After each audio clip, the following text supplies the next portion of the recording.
Assalamu alaikum hemmelerine de aytıyorum hususan kavmi Türkmen'e. Men kişiyor da görüyorsunuzlar. Men hem şu işi beceriyon hem şu joyu görüyorsunuzlar. Şuna hem bekar plan pekliyon. Men bu hakikan bu işi becermene gelem yok. Men Abdurrahcan'ın iğnesine, atasına hem dertlik için geldim.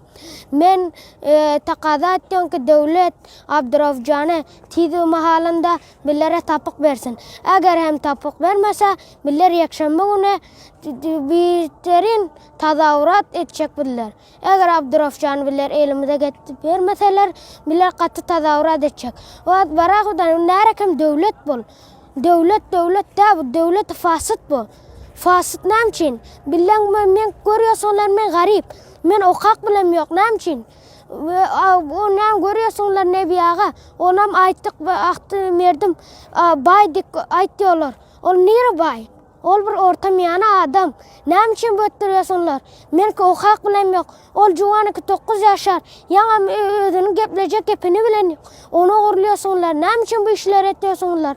Görüyorsunlar. Men şu beste guradan ödüm bakıyorum görsünler.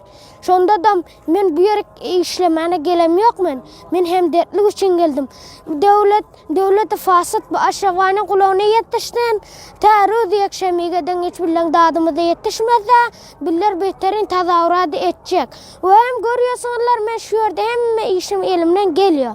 Ve hem şu mihmanlar ki azap çekip yoldan geliyorlar.